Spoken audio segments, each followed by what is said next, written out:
मेरा सीधा सवाल है, क्या आपको लगता है कि जो बात जेडीएस कह रही है कि नादानी कर दी कांग्रेस ने, यह विषय था ही नहीं, इसको लाने की कोई आवश्यकता नहीं थी, अब आपके नेता डैमेज कंट्रोल कर रहे हैं? अभी मजा आएगा ना भिड़ो। अमीश देवगन जी, आप कहां हैं? अभी दिल्ली में हैं क्या? नोएडा में हैं जी। आप आ जाइए जरा, मैं कह रहा हूं अगली फ्लाइट लेकर इधर आ जाइए बैंगलोर में, आपको अच्छी चाय पिलाऊंगा। और मेरे को आप मत ले जाइए, अकेले घूमिए पूरे राज्य में जी। आपको पता चल जाएगा कि यहां क्या माहौल है, क्या मूड है। मुझे मालूम है आप जहां बैठे हैं वहां भी आपको पूरा मूड और माहौल मालूम है। आपको मालूम है, एक आपकी जानकारी के लिए बता दूं, 3000 साल पुराना हनुमान मंदिर मुंबई सरकार ने गिराया। आपको मालूम है यहीं बैंगलोर के पास 150 साल पुराना मंदिर बैंगलोर मेट्रो में गिराया गया।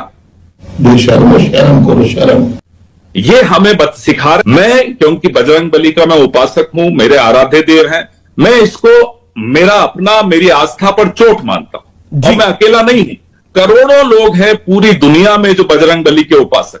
और मोदी जी को तो कम से कम अपने पद की मर्यादा का विशेष ध्यान रखना चाहिए। इस बड़े सी लोकतंत्र के प्रधानमंत्री हैं वो जी। इस पद पर रहकर तुलना करना बजरंगबली की बजरंग दल से पूरे देश का अपमान है, लोकतंत्र का अपमान है, सनातन धर्म का अपमान है, और मेरे जैसे कई भक्तों की आस्था पर भी चोट है।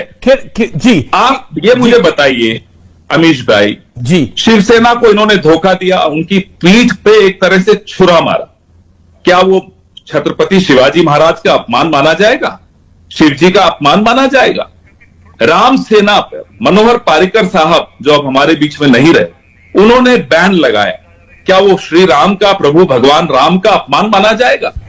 आप ये सब सवाल आज बीजेपी से पूछे गए हैं। जो षड्यंत्र भाजपा रचती है जी। सम्राट अशोक गौतम बुद्ध के सबसे प्रिय भक्त थे, तो क्या ये गौतम बुद्ध का अपमान माना जाएगा? एक सवाल, मेरा नाम पवन खेड़ा है, सुनिए, मेरा नाम पवन है जी।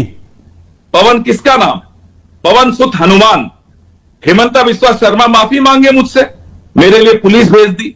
क्या हनुमान जी का अपमान था वो? अरे कैसी मजाक की बात कर रहे हैं। मैं आप बीजेपी को छोड़िए, मैं आपके मेरी बात सुनिए, आप बीजेपी बात सुनिए, मैंने सुना, आपको सुना, काउंटर सवाल तो पूछने दीजिए। खत्म नहीं हुई अमीश भाई मेरी बात नहीं, आप प्लीज मेक योर पॉइंट। तो एक परिपक्व लोकतंत्र में प्रधानमंत्री को परिपक्व दिखना भी चाहिए, सुनाई देना भी चाहिए, और लोकतंत्र का स्वास्थ्य की रक्षा करना प्रधानमंत्री का कर्तव्य भी है और अधिकार भी। क्या ऐसे रक्षा करेंगे? देखा आज आपने जबलपुर में बजरंग दल के गुंडों ने कांग्रेस के कार्यालय में तोड़फोड़ मचाई। क्या आप उनको बजरंग बली का भक्त कहेंगे? लानत है ऐसे लोगों पर जो इस तरह की हिंसा करते हैं। कम से कम मेरे धर्म को, मेरे हनुमान, लेकिन इन जैसे कोई भी हिंसा करे वो गलत है। लेकिन मैं ये बात क्यों कह रहा हूं, क्योंकि आचार्य प्रमोद कृष्णम कहते हैं जहरीला सांप अभी तक गले में पड़ा हुआ था, बजरंगबली को छेड़ने की क्या जरूरत थी, उनकी पूंछ में आग लगाने की क्या जरूरत थी? वीरप्पा मोइली, राज्य सरकार के पास बजरंग दल पर बैन लगाने का अधिकार नहीं है। वीरप्पा मोइली ये बात कह रहे हैं। डीके शिव कुमार कह रहे हैं सत्ता में आए तो हम बजरंगबली का मंदिर बनवाएंगे। लग रहा है कांग्रेस डैमेज कंट्रोल करने की कोशिश कर रही है। जेडीएस कह रही है कि कांग्रेस ने नादानी करी है। Your take. मैं बताता हूं जी।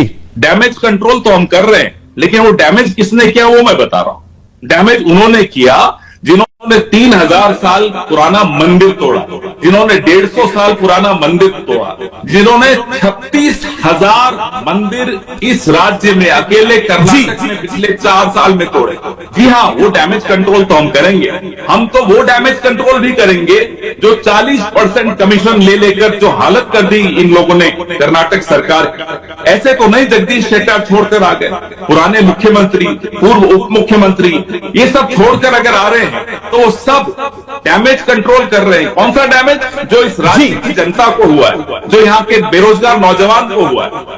आप जी। सोचिए 400 रुपए का सिलेंडर 1107 रुपए में बिक रहा हो। डैमेज तो हम सब की जेबों को हुआ है। कर्नाटक के 6.5 करोड़ लोगों को जो डैमेज हुआ है हम उसको कंट्रोल करने आ रहे हैं। इसीलिए आपको मैं आज लिखकर देकर जा रहा हूं, 13 तारीख को फिर मिलेंगे। जी। भारी बहुमत से कांग्रेस की सरकार आ रही है ताकि लोकतंत्र को जो डैमेज हो रहा है उसको कंट्रोल किया जा सके। एक अगला सवाल एसडीपीआई के नेशनल जनरल सेक्रेटरी इलायस तुम्बे ने बोला है कि हमने अपनी 100 से कम सीटें यानी 16 सीटों पे हम इसलिए कंटेस्ट कर रहे हैं क्योंकि हम बीजेपी को निपटा सके और कांग्रेस का शासन ला सके।